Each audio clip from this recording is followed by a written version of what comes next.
राजा को बोले जी नोटबंदी कर दो, नोटबंदी करने से भ्रष्टाचार खत्म हो जाएगा, आतंकवाद खत्म हो जाएगा। एक दिन शाम को टीवी पे आके 8 बजे नोटबंदी कर दी। लंबी लंबी बैंकों के सामने लाइनें लग गई, कई लोग मर गए, दुकानें बंद हो गई, रोजगार बंद हो गए, पूरे देश का बेड़ा गर्क हो गया। फिर एक दिन कोई आके बोला जी 2000 का नोट ले आओ। राजा 2000 का नोट ले आया। 4 साल बाद कुछ लोग आके बोले जी 2000 का नोट बंद कर दो। राजा ने 2000 का नोट बंद कर दिया। राजा को अक्ल तो थी नहीं, बेवकूफ था, अनपढ़ था। एक बार कुछ लोग आके बोले जी ये किसानों के कानून बना दो, इस कानून से किसानों का भला होगा। राजा ने कानून बना दिए, पूरे देश के किसान सड़कों पे उतर आए। 750 किसान मर गए आंदोलन में, और 1 साल के बाद राजा को वो तीनों कानून वापस लेने पड़े। राजा अपने दोस्तों का बड़ा ख्याल रखता था। एक दोस्त ने 10,000 करोड़ रुपए चोरी कर लिए, राजा ने उसको देश से भगा दिया। दूसरे दोस्त ने 20,000 करोड़ चोरी कर लिए, राजा ने उसको भी देश से भगा दिया।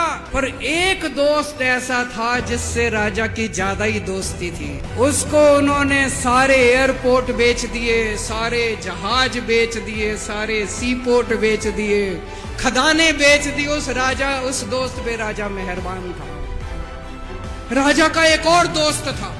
वो दोस्त इतना गंदा था कि उसने कुछ अंतरराष्ट्रीय खिलाड़ी महिलाओं के साथ बदतमीजी करी, लेकिन राजा ने दोस्ती नहीं छोड़ी। चौथी पास राजा, ये कहानी एक राजा की है, एक चौथी पास राजा की कहानी है, एक अहंकारी राजा की कहानी है, एक भ्रष्टाचारी राजा की कहानी है। इस कहानी में राजा तो है, रानी नहीं है। तो एक महान देश था। उस देश के एक गांव में, बहुत गरीब घर में एक बच्चा पैदा हुआ। ऐसे गांव का ज्योतिषी आया, उसने बच्चे की कुंडली देखी और बच्चे की माँ को बोला कि माई, तेरा बेटा बड़ा होके बहुत बड़ा सम्राट बनेगा। बच्चा धीरे धीरे बड़ा होने लगा। उसका पढ़ने लिखने में मन नहीं लगता था। पढ़ते पढ़ते क्लास करते करते चौथी में आके उसने नाम कटवा लिया। उसका पढ़ाई लिखाई में मन नहीं लगता। गांव के बगल में एक रेलवे स्टेशन था। वो बच्चा वहां स्टेशन पे जाके चाय बेचने लगा। बच्चा बड़ा हुआ, बड़ा होके बच्चा उस महान देश का सम्राट बन गया। लेकिन राजा तो अनपढ़ था, उसे तो कुछ आता नहीं था। वो राजा अनपढ़ था, उसे लगता था मैं अगर अफसरों से पूछूंगा तो मेरी कमजोरी सबके सामने प्रकट हो जाएगी। अफसरों को लगेगा मेरे को कुछ आता नहीं है। अफसर जो मर्जी लेके आते थे वहां साइन कर देता था। धीरे धीरे पूरे देश के अंदर फैल गया कि राजा अनपढ़ है, राजा अनपढ़ है। राजा को बड़ा बुरा लगने लगा।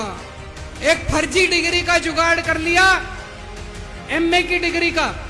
पर सच्चाई तो पूरे देश को पता थी, राजा तो अनपढ़ था। धीरे धीरे राजा अहंकारी भी होता गया। अहंकारी राजा और ऊपर से अनपढ़। एक बार उस देश के अंदर बहुत बड़ी महामारी फैल गई। चारों तरफ महामारी फैल गई, लोग मरने लगे। किसी ने आके बोला जी थाली बजवाओ तो देश ठीक हो जाएगा। तो राजा ने पूरे देश में थाली और चम्मच बजवा दिए। महामारी तो नहीं बची, महामारी तो फैली रही। किसी ने आके कहा जी डॉक्टरों की जरूरत पड़ेगी, दवाइयों की जरूरत पड़ेगी, इंजेक्शन की जरूरत पड़ेगी, तब महामारी। राजा का एक और दोस्त था। उस दोस्त ने किसानों के ऊपर गाड़ी चढ़ा दी, रौंद दिया, कुचल दिया किसानों को। राजा ने अपनी दोस्ती नहीं छोड़ी। इस बात पे तो दाद देनी पड़ेगी कि राजा दोस्तबाज था। चारों तरफ अत्याचार हो गया। चारों तरफ देश के अंदर इनके अपने लोग जो थे वो बलात्कार करने लगे, गलत काम करने लगे, हाहाकार मच गया। जो राजा के खिलाफ बोलता, राजा उसको पकड़ के जेल में डाल देता। एक दिन एक पत्रकार ने कार्टून बना दिया राजा के खिलाफ, उस पत्रकार को उठा के जेल में डाल दिया। एक दिन एक किसी पत्रकार ने उनके खिलाफ कुछ लिख दिया, उसको पकड़ के जेल में डाल दिया। जो राजा के खिलाफ बोले उसका बेड़ा गर्क। कोई जज अगर उस राजा के खिलाफ ऑर्डर करता था, राजा उसको बख्शता नहीं। और एक दिन घनघोर बारिश आई, तूफान आया, ऊपर से आकाशवाणी हुई, सारे देश की जनता को भगवान ने कहा कि आप महान देश के लोग हो, क्या कर रहे हो, उठो, खड़े हो जाओ और इस अहंकारी राजा के खिलाफ सब लोग मिलकर आवाज उठाओ।